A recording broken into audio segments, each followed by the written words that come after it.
Thanks everyone for being here. We'll start a few minutes late just to make sure people have time to get settled.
Yeah, we'll start in about 1 minute. Thank you for being here.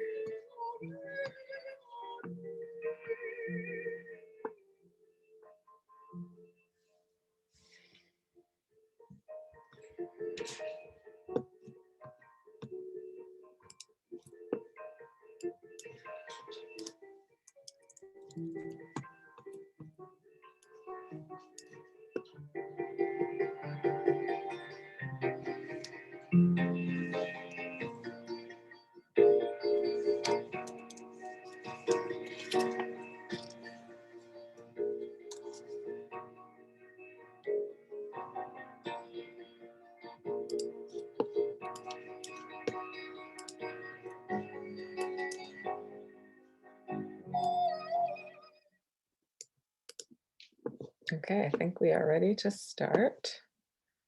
So go ahead, Ellie.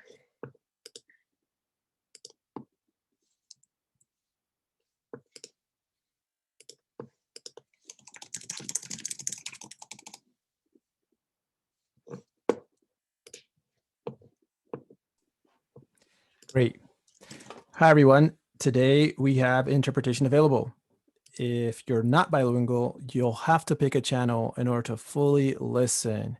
In case you are bilingual, Spanish, English, you can just stay in the main audio. We'll go over on how to use this. After this announcement, you'll see a globe icon at the bottom side of your screen pop up. There you can select the language you want to hear.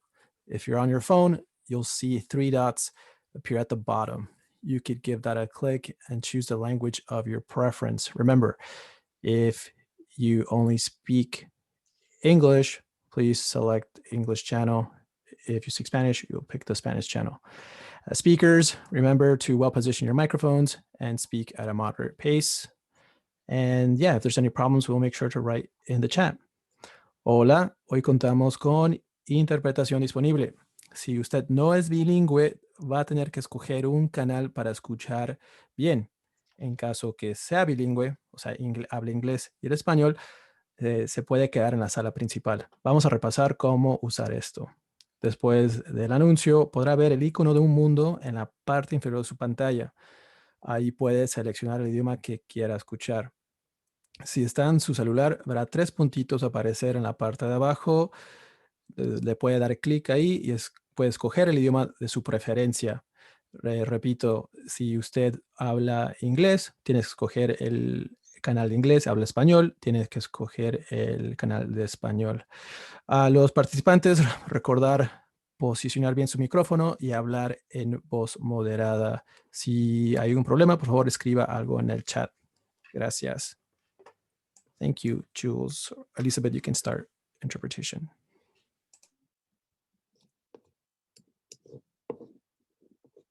Okay, I think I'm good to go then, unless Elizabeth, you have anything to add. Okay, welcome and thank you for sharing your Wednesday with us at Liberation Schools. I'm Jules Chillog, and I'll introduce myself in a bit, but I just want to start with some things, meaning you are welcome to do anything in this space that makes your body, mind feel good. We're here to talk about supporting children, but that starts with supporting you. So you can have your camera on or off, move, stand, fidget, eat. I have like multiple liquids in front of me that I'm going to be taking in.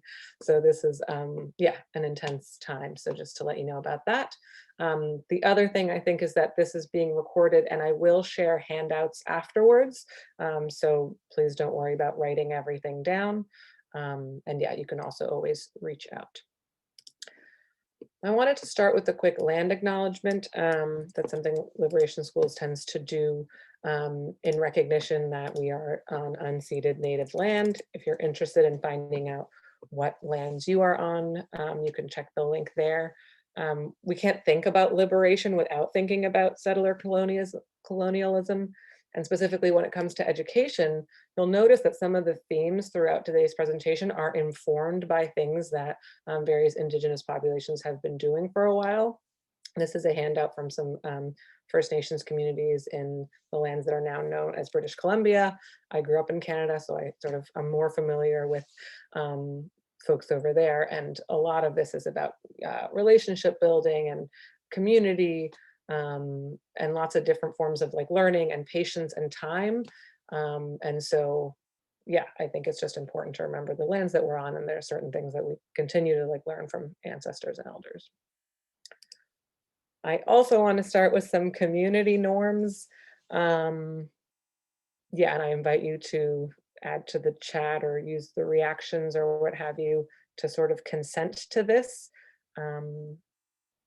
I won't read them all maybe out loud, but the basic idea is, we're all here to learn, but we're also here to respect each other.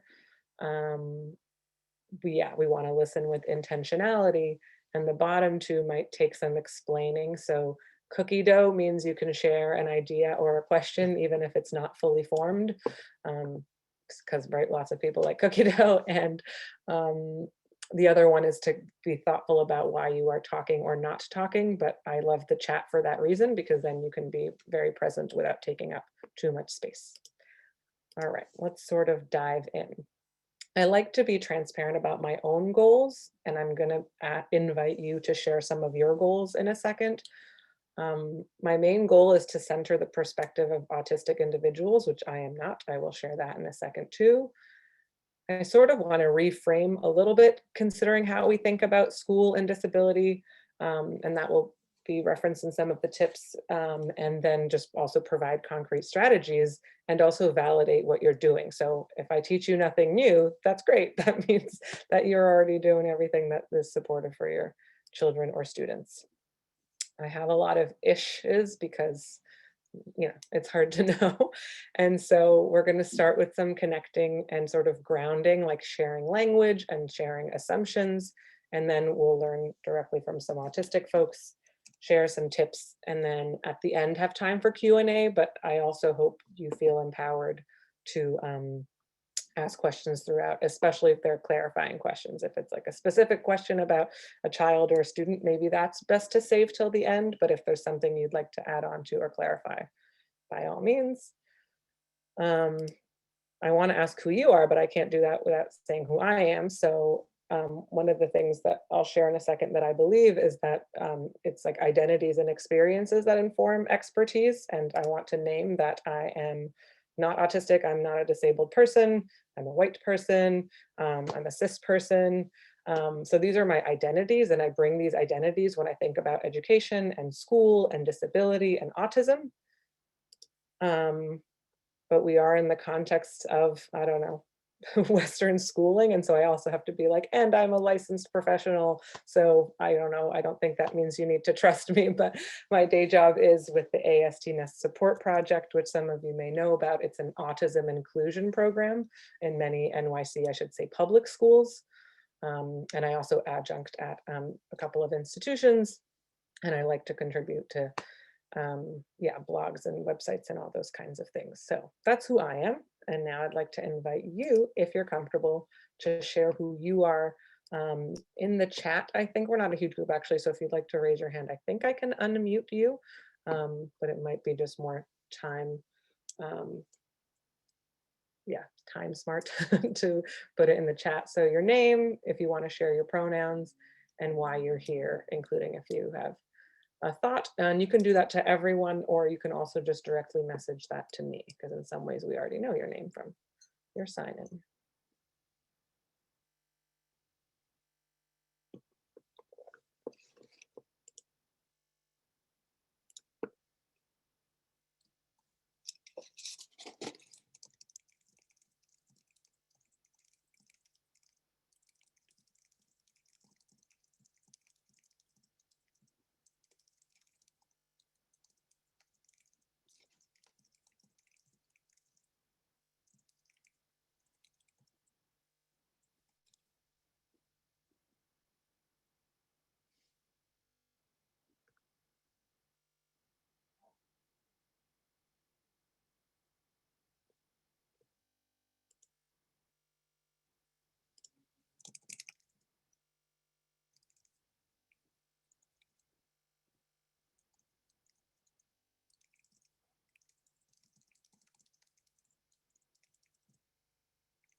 Excellent, thank you for sharing, Jill.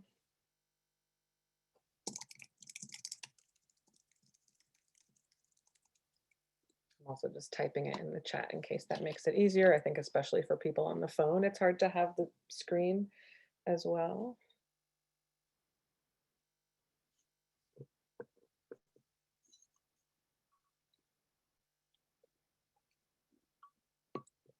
And obviously only share whatever you're comfortable sharing.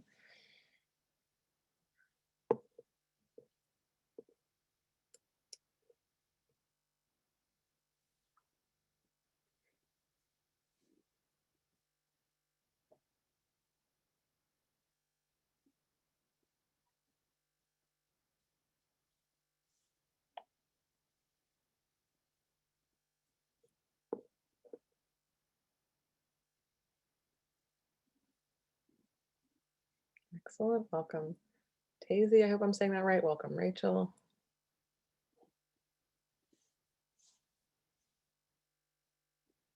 Okay, and you can also continue to add to that as we move on. Great, speech therapist. Oh yay, fellow speech therapist, hello, hello.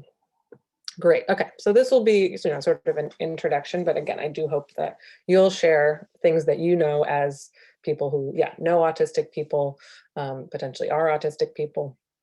That is all welcome. This is sort of maybe my most like hardcore slide, because I'm like, these aren't open for discussion. I do find it important to be transparent, that I think education is political. Again, if you're at an event for Liberation School, that's probably not new information. But so I do want to help think about education in like a bigger world sense, which is why, again, we do things like land acknowledgements. Experts have lived experience. So again, I'm here because I'm not autistic, but my job here is to uplift autistic people.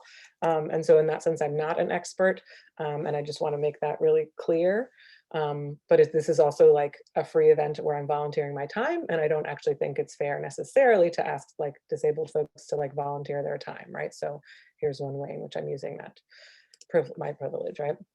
I think anti-oppression work must be intersectional, and I will just define intersectionality in a few slides, just that people have different experiences of oppression. We all have power and spheres of influence, which is great because that means we can all make the world better for autistic people and each other, and that everybody has worth no matter what. Oh, hey, little one. And with that, I want to invite you to sort of consider that. I know this is really big picture, and then we're going to get more specific, but this idea of interrogating what's valuable and what's worthy is important when we think about disability. And so for the next one, I want to invite you in the chat, again, it can be directly or otherwise, to add to the chat what makes someone valuable.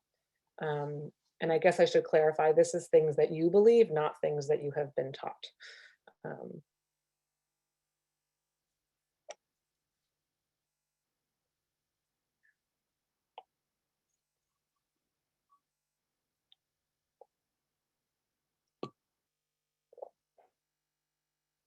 Awesome, and thank you, Melissa.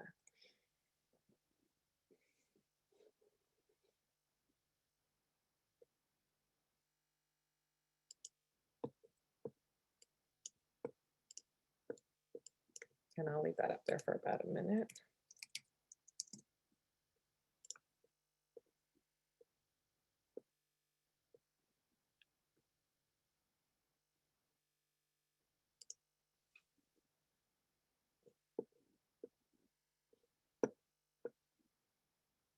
Okay, we have a person's knowledge of their self-worth might make them valuable. We have being born. We're all inherently valuable.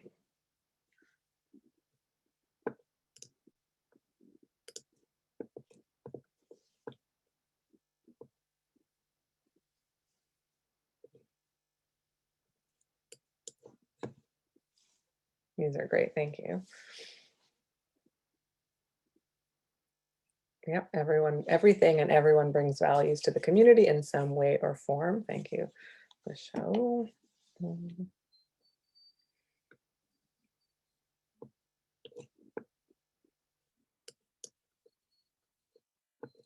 Great. It does seem like we have some shared thinking around this. Yes, +1 to Rachel's, right, inherently valuable, great. And again, some of that is really like grounded on these ideas around disability justice and this idea of people being inherently valuable. So presentation over. No, I do want to get specific, but that's sort of where we're coming at it from. I'm thrilled that no one said like how much money you make or what grades you get, because yes, I don't think those are what's valuable, because systems are built to not help everybody succeed.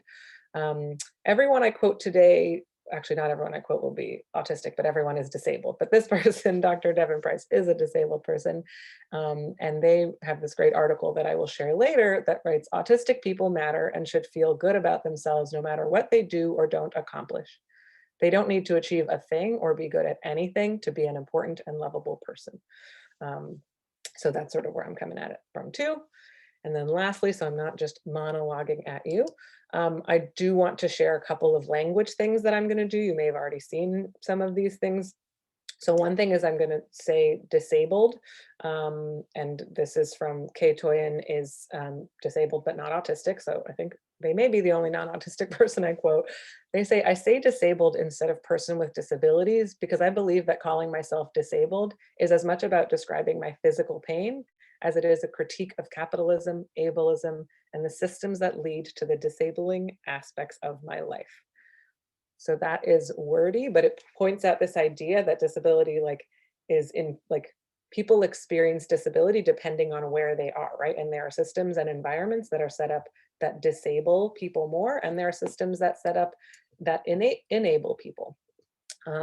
Sort of related to that, a lot of disabled folks tend not to like these words about special needs and differently abled. And I will share some resources about that. Essentially, they're human needs, they're not special needs. It's just that some humans' needs are met more and some humans' needs are not met more.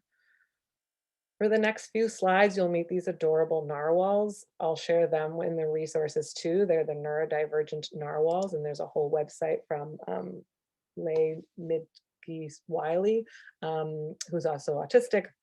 And there's a big debate about what type of language people use, but most autistic people I have met prefer to be called autistic. There's lots of reasons about it. Basically, it's like a point of pride. Some people feel that if you need to remind people that they're people with autism, meaning you have to remind people that they're people first, it's actually stigmatizing. And there's lots of research about this too. But again, if autistic people are saying that, then I will follow their lead, and individuals get to choose for themselves what they want to be called. Yeah, use what the person prefers. There we go. The next one is about neurodiversity. I say it's not all sunshine and rainbows, but literally the neurodiversity symbol is a rainbow. But basically, if we accept neurodiversity, it's just the fact that people have different brains. So that's a truth. It is true that people have different brains. The neurodiversity movement says people have different brains, and maybe that's a good thing. And then there's just some other wording here about like neurodivergent people. Autistic people are neurodivergent, for example. So are dyslexic individuals and other folks. And then there are neurotypical people who have brains that society is sort of built for. I avoid using things like functioning. It's dehumanizing, and again, it places within a person something that actually exists outside of a person. So there are places where people seem to be more or less functioning, and that has to do with the lighting or the noise or their communication needs being met or not. And that has to do with the environment and not the person. So it's just not really informative or specific. And it also like ranks people in a way that's dehumanizing. Okay, I think this is my last one.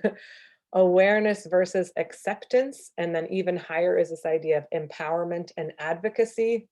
I think we are aware of autism. We know it exists. We want to build towards things like appreciation and advocacy. I'm doing this quickly because it sounds like we're all kind of on a similar page. And just right, sort of lastly, the idea of intersectionality is that we're talking about autistic people, and they also have all of these other identities, right? So there's a difference between the experiences of autistic people who are, I don't know, cis women or trans women. There's a difference between an autistic person who is Black or Indigenous. There's a difference between an autistic person who is more or less educated, or if they're yeah, depending on what languages they speak, right? This influences how much privilege they have, how much oppression they have, and just how they experience their autism. Okay, I don't want to get stuck on language, and I want you to participate in an activity. So I'm going to, oh yeah, finally I have a timer. I'm going to put this in the chat. Basically, I'm going to ask you to Google search. I think it's easier to skim Google searches. So to Google image search autism or autistic, and just look and see what you find. So Google, I will actually copy and paste it in a second, and then I will stop sharing so that you can check out your screen. So maybe I won't use the timer. Just consider what the messages are when you Google autism or autistic. And then if you're comfortable, share it in the chat. And again, I will put the directions in the chat in one moment.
Okay, and there's about 20 seconds left. So start to consider what you're noticing.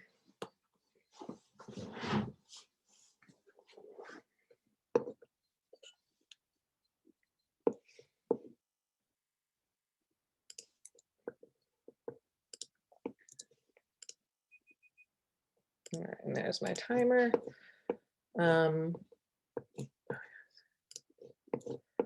Okay, so if anyone wants to either add to the, sorry, I'll put the screen back up just so we can get the captioning going. There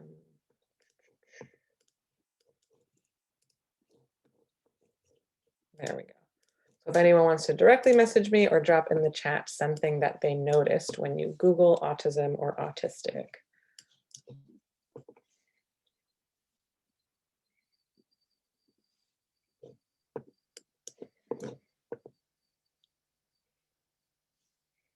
And actually I can do it too. Although I guess this is based on, oh, here we go.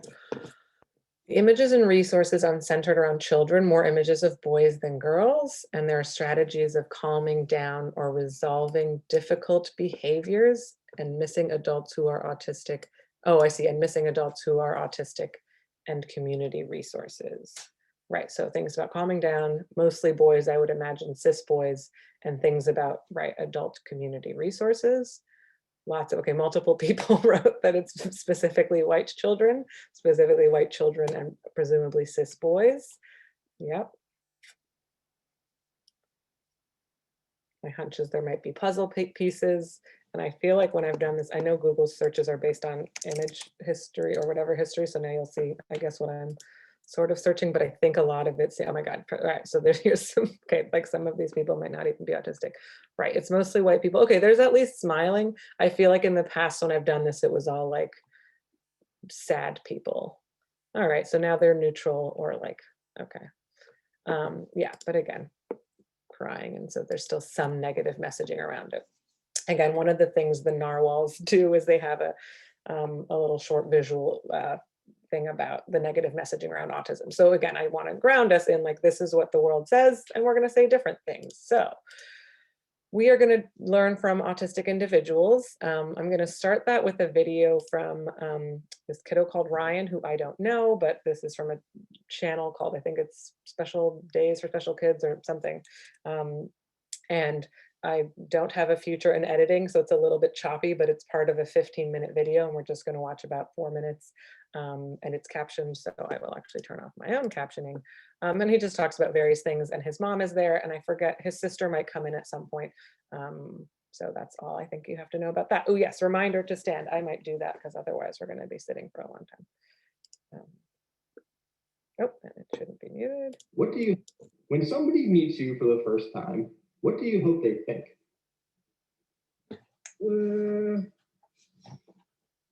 That I'm not real. If they think I'm real, they're not gonna want to be my friend.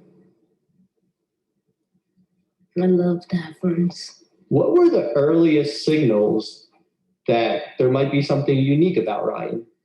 He was nonverbal till he was 4. I see myself as the person that doesn't really like to talk and that doesn't really know how to make friends. Tell me about the moment you told Ryan his diagnosis. It was something happened in class. I believe it was in the third grade. And he was like, I'm just different from everyone else. And then that's when I told him. What kind of person are you? Unique. What makes you unique? I'm autistic. What did you think when your mom told you that you're autistic? I thought she was tripping because I really didn't know what that meant. So I thought she was just making something up. Are you happy your mom told you that you're autistic? Yeah. Why? So I can know why I was filling the odd ones out. I just wrote the odd ones out. Like in the class, if we did a project, you're in a group, like it's hard to not think about what they're thinking of you. What was it like for you to hear Ryan describe himself as the odd one out? It hurt my feelings. It did, like, yeah. It I don't know, it stung. Because I was like, nah, you know, like I'm defensive immediately. Does autism come with any challenges? Yeah. Anger. And you get angry at certain stuff. He'll cry, or he'll slam the door. He'll start like throwing things, but it's not his fault. I know it's not, so like I don't get mad at him about it. I used to, because I didn't know what he was doing. I just thought he was being annoying. What kind of things make you angry? Not understanding it and having to get off something if even though I'm in the middle of it. And especially when I take this medicine that makes me focus. And then when I have to get off the game, I think about it all night. So that makes me barely get sleep. How do other parents react when you tell them that Ryan is diagnosed with autism? The same. He doesn't look autistic. If I hear that one more time, and I'm trying to figure out if the word is supposed to be like on his forehead. Do you think school's useless a lot? Yeah. Why? Because 90% of the things we learned are really not really used. So you're 10 years old now. When did you start thinking like that? 9. Yeah, 9. Why do you sometimes feel shy?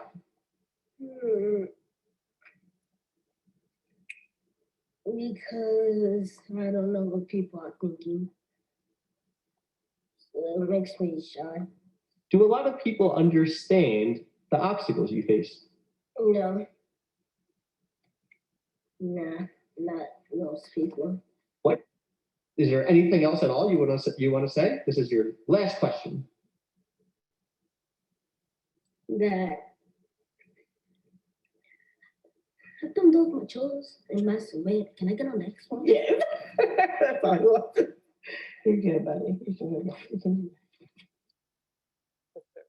Okay, so I don't know if that resonates with your children or students or any of that. I did want to share a range of like, yeah, he's like adorable and charming, and also talks about having anger issues, and his sister talking about not understanding him. And him worried about being unique or the odd one out. And you can see there's both like pride and sort of hesitation around that. So yeah, maybe that resonates. And again, you're welcome to share any thoughts or questions about that in the chat. When somebody meets you for the first, but we're not watching it twice. So with that, again, I know it seems like I'm saving the tips till the very end, and I am, but this activity is basically tips and ideas directly from autistic people, and then I'm just going to summarize them essentially in the final part. So I'm glad we still have half of our time today to do this activity. It's using something called Jamboard, which I think is easier to do if you're not on a phone. Please also message me if you would like a Spanish version of this. I started to work on that, and yes, I will be able to share that. So the way this works is, I will just open it up and show you.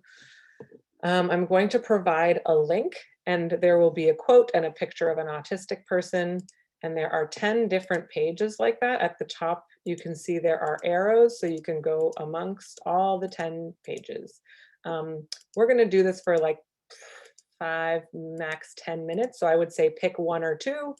You can sort of start to read the quote and see if you like it, pick based on what people look like. It's up to you. Sorry, I realize that's not. And the way that you can add something, if you go right below the arrow, it says sticky note. You can say, wow, this helps me reconsider eye contact. I didn't read it. I obviously have these memorized. And then you can move it around and just leave it there, right? So you can go to whatever page you'd like, add the sticky note and say, interesting autism as culture. I think that's what that one's about. And go from there. So I am going to put the, so that's the task. And I'm also going to drop the link because anyone can edit. And once I see folks are able to join, I will stop sharing my screen, because actually I'm going to stop sharing my screen now because it can be confusing. And yes, we have an anonymous buffalo. Okay, so we'll do this for about 5 minutes. Pick 1 or 2 to comment on.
Okay, so start to finish up and we will go from there. I will reshare my screen. And again, the idea wasn't for you to read them all, but just to have a sense of some things autistic people have said. There were a couple of great responses here. This is the problem with people not understanding what a person who's diagnosed with autism is really experiencing. People are not aware of how people diagnosed with autism are really thinking. I appreciate that because that's the purpose of this whole activity, right? Is like, let's hear directly from autistic people.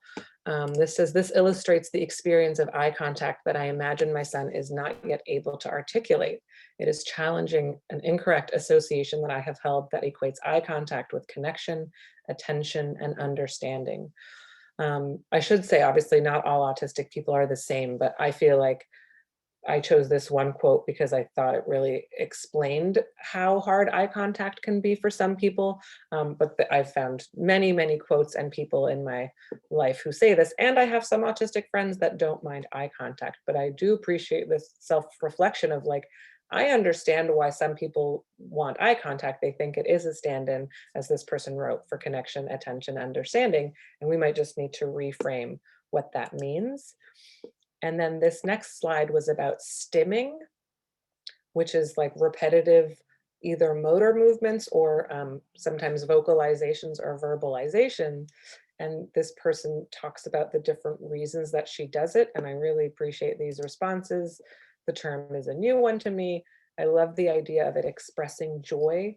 How many behaviors that we don't understand are actually healthy coping mechanisms? That's a really beautiful way of talking about stimming. Again, this idea of repeated motor movements, and yeah, never considered stimming as a way to relieve stress. We all have ways to manage stress. I will definitely see it in a new way. And that's true, right? There are things autistic people do that are different than neurotypical people. And some of these, again, are just more socially, I don't know, oppressed, right? Like some people, if you twirl your hair or bite your nails, that's a form of stimming too, but somehow certain movements are more pathologized or even criminalized. This idea too, self-regulation comes in all forms, and letting children take the lead. That's a big theme we've heard from autistic adults, is following children's lead. Who's normal, right? This idea of definition of normal is messed up. And I love this. There's no need to fix autistic children because they're not broken. Beautiful. I think those were all that people got to, which makes sense because there's a lot of pages. Okay, so let's talk top tips. I'm doing 5 plus a bonus one. The first one is about interests. This little bear on the side, his name is Boo Boo. It's funny because I usually have a photograph of him. He's here in my real life now. I'm not autistic, but I do really like polar bears. And I just share this as an example of when I was in 4th grade, every single project I did about polar bears. And so this is maybe more for educators than it is for parents, who I think in some ways are more likely to incorporate interests. But there's lots of, again, research and self-advocates say that interests are motivating, organizing, connecting, support a sense of success. They're calming and regulating. There's also benefits to things like executive functioning and academics. So there's lots of benefits. And the only thing I want to sort of highlight about it, this again is Melanie Hayworth is an autistic adult and has, I think, 2 or 3 autistic sons. And this is the only sort of caution I would say about thinking about interests. And then I invite you to share, if you want to share any interests that your children or students have. So she writes, passions might be used to increase the meaning and relevance of a particular task or lesson to an autistic individual, but they should never be used to undermine autistic autonomy or as a tool to ensure compliance or achieve coercion. Each time we use an autistic passion to motivate a child to do something they otherwise do not wish to do, we are setting their passion in opposition to their autonomy, and we are juxtaposing a child's desire to access their passion against their desire to decide for themselves about themselves. And that is profoundly concerning. I think a lot of school and some parenting, I don't imagine anyone who's here, is about compliance and coercion, and that can be dehumanizing. So I want to like leave that up there just as a way of thinking about like, so there's lots of ways to use interest, right? You can watch videos about interest, read books about interest, just have your child communicate about it or play about their interests or what have you. And if you want to drop in the chat interests that your child or students have, again, there's sort of like certain common ones, which aren't meant to be stereotypical. Just lots of students I've worked with or adults I know do like things like transportation. Lots of kids love Minecraft and various video games. That's also true of non-autistic children. So just considering ways that you can encourage and even share in your child's interests can be really supportive. So that's the first one. And again, hopefully you're doing that. Okay. 2 is a bit of a bigger one. Here, I'm going to do a little grounding for ourselves. I think jellyfish are like very calming and grounding. So even if you don't listen to anything I say for this slide, that's cool because these jellyfish are very grounding to me. So there's a couple things about sensory needs. Basically, most autistic people take in more about the world than neurotypical people.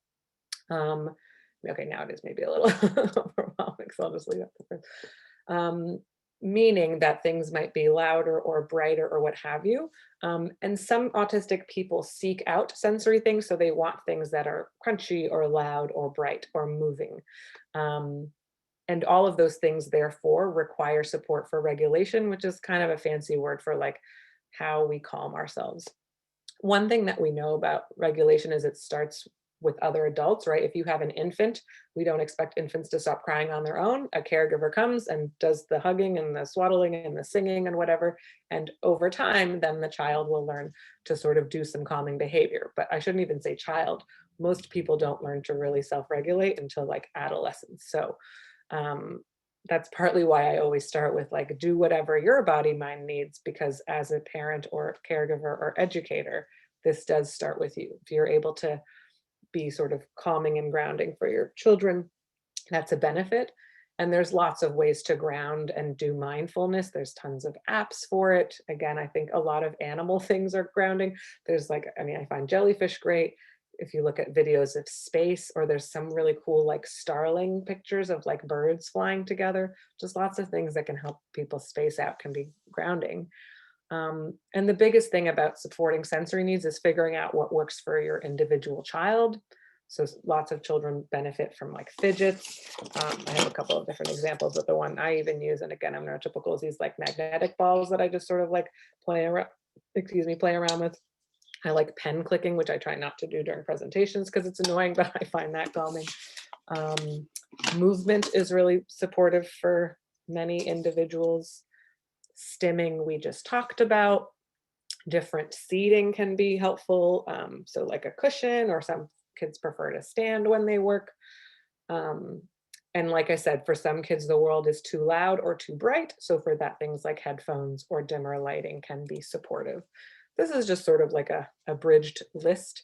But yeah, is just sort of a start of considering what your kids might need. We did that already.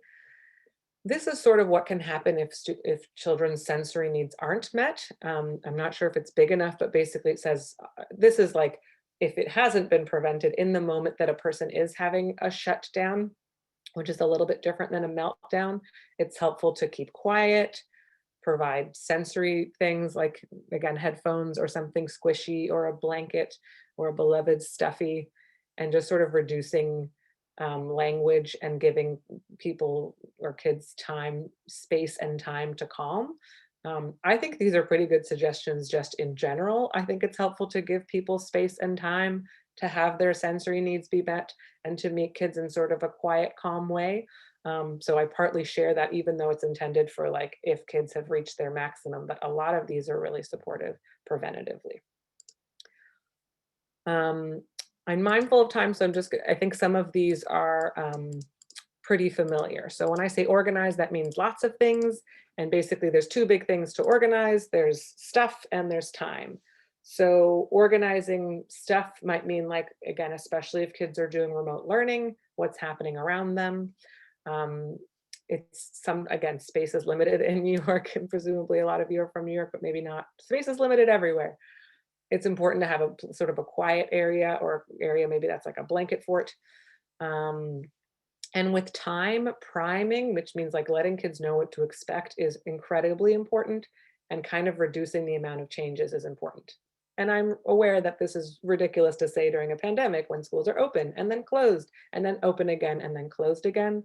So I say that to mean like maybe hopefully your kids' morning routine or dinner routine or some things can remain consistent, because I think most humans don't like change. But again, neuroscience has actually shown that autistic people process change and novelty differently, which has benefits in certain contexts and can be harder in certain contexts.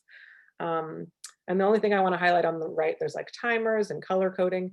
And now next later is a great way, particularly for younger children, to think about time. There's actually a suggestion I got from an autistic person on Twitter to just tell kids what's happening now, what are we doing next, and then what's later, because time is a really hard concept. I'm actually just going to read the bolded part of this, which is from an autistic person that says, being on the autism spectrum means I dislike uncertainty and unpredictability. And then she goes on to say how hard it is to live in the times of COVID. Tip number 4, and again, I'll summarize them all at the end, is about using visuals and pictures. Some visuals support the organizational things we just said. So on the bottom left, right, there's a schedule, there's playtime and shower and so on. Sometimes visuals can show like concepts. So this image on the top right is like, there's a picture of an apartment building and a school. And so in times of blended or remote learning, you can say like, some things are only true for at home. You can wear your pajama pants at home. If you go to school, maybe not so much pajama pants, or actually I think it would be perfectly fine depending on the weather to wear pajama pants. And then what is similar, right? So that's a way that you can use visuals so that you can use less language to help your child make sense of the world. And oh, awesome. Yes, timers and visuals are part of a morning routine someone shared, and bedtime routine for my kids.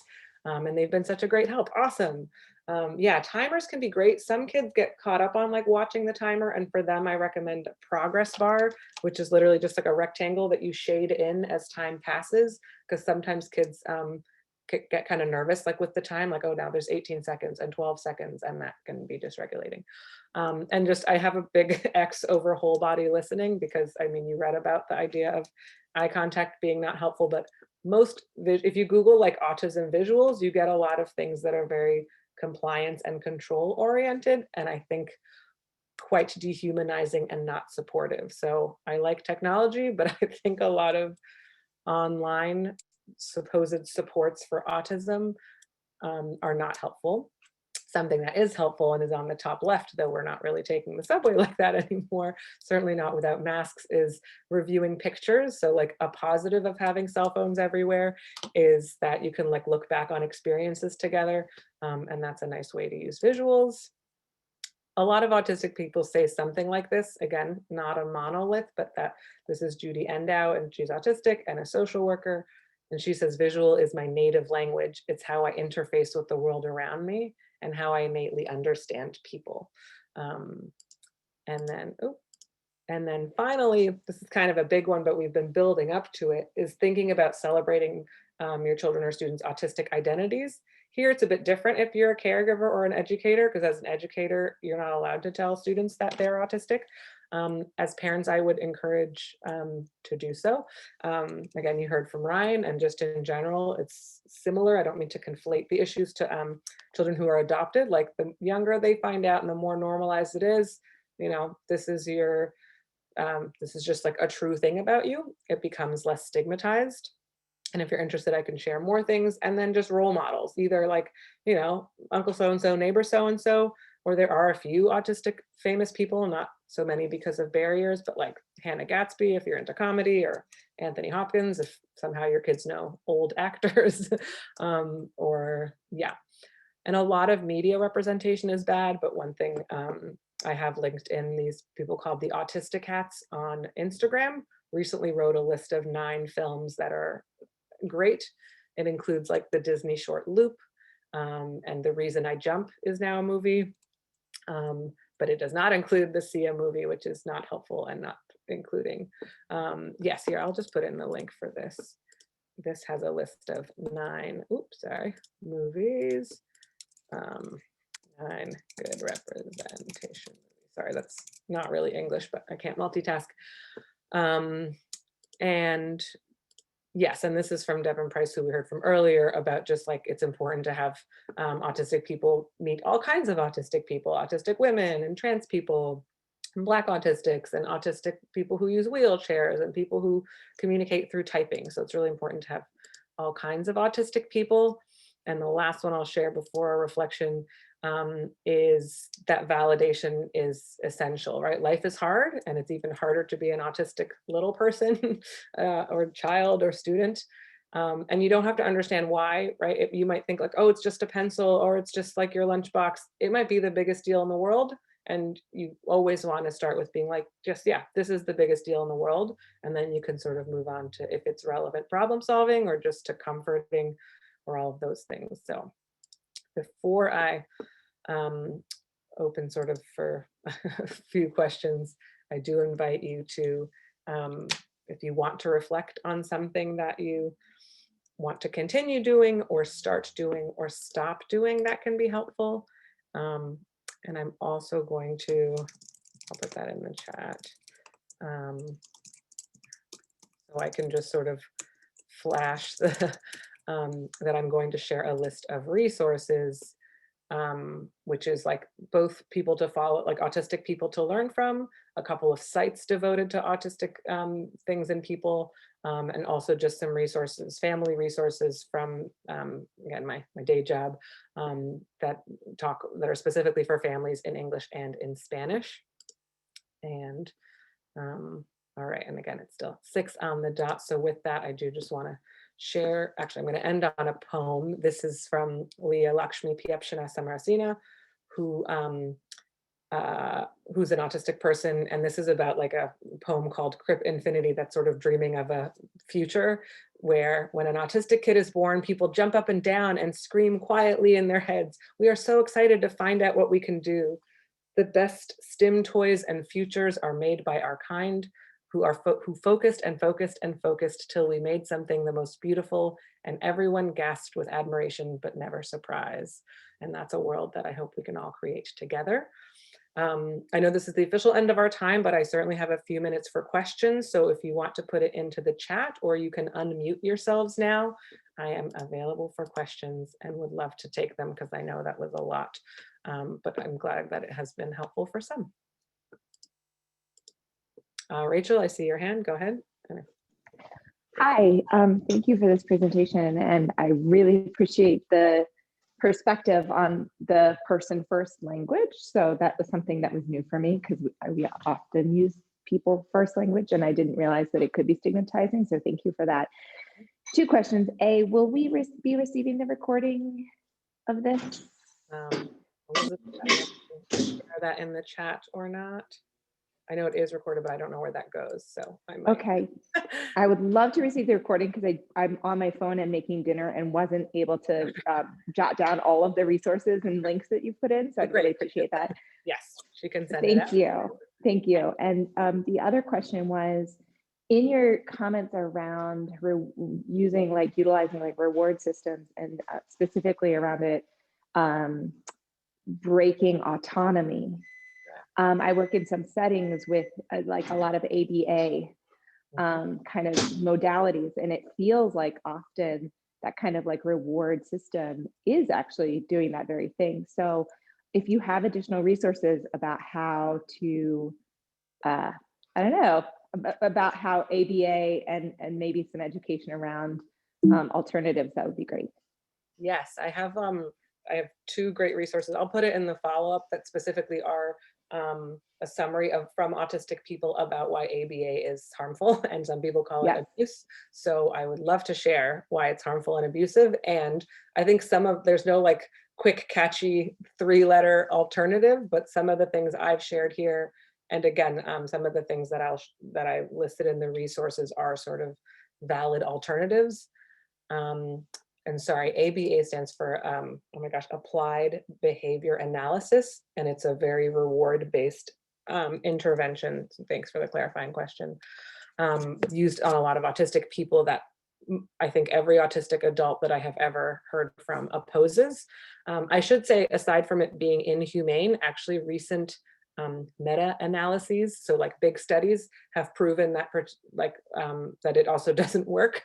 So whether or not you care about autistic people or just research, I can share that as well. I'm now forgetting who asked that. Oh yes, Rachel. Okay, good. So thank you for that. Oh no, we lost her. Okay. Thank you so much. Thanks. Oh no, there you are. Okay.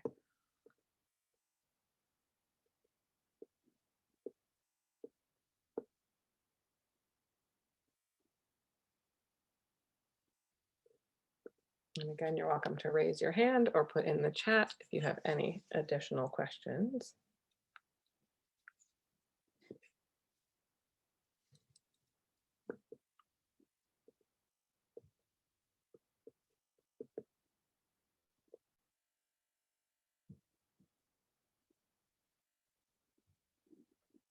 Thank you all for coming. Yeah, this is I know it was a lot, so I welcome feedback and we will be in touch with the materials.